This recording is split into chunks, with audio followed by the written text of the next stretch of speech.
এই দেখুন যে আমি একটা গাঁদা গাছের ফুলটাকে কেটে দিচ্ছি।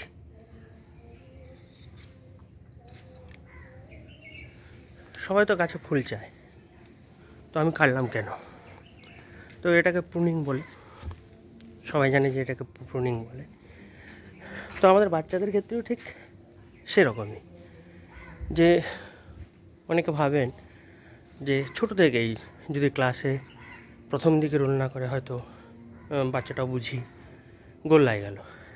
কিন্তু অনেক ক্ষেত্রেই দেখা গেছে যারা প্রথম থেকে 1, 2, 3-এর মধ্যে রোল করে সেই বাচ্চাদের চাপ কিন্তু খুব বেশি।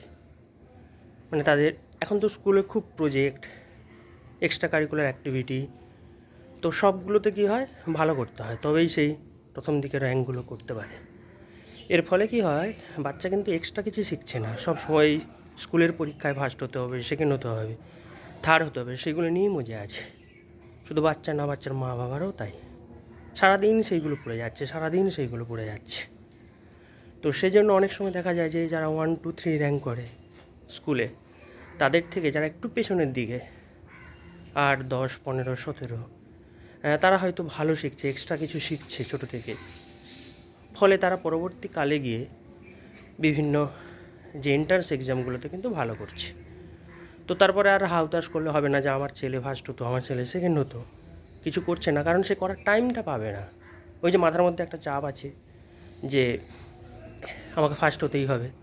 একবার যদি রোল পিছলে যায় তখন খুব মানসিক চাপ বাচ্চার মায়ের, বাচ্চার বাবারও।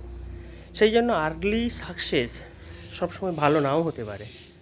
এই যে গাছে দেখলাম, গাছে প্রথমে যদি ছোটো অবস্থায় কুঁড়ি আসে, কুঁড়িটা কেটে দিতে হয়, তাহলে কি হয়, সে পরে কিন্তু বড় বড় ফুল দেবে, বেশি ফুল দেবে। তো আমাদের বাচ্চাদের ক্ষেত্রেও সেটা খেয়াল রাখবেন, ছোটো থেকে খুব চাপ দেবেন না।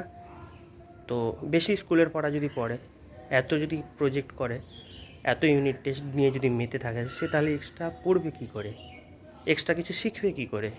তাহলে পরবর্তী ক্ষেত্রে সায়েন্সে ভালো রেজাল্ট করবে কী করে, বা অন্যান্য সাবজেক্টে ভালো রেজাল্ট কী করবে?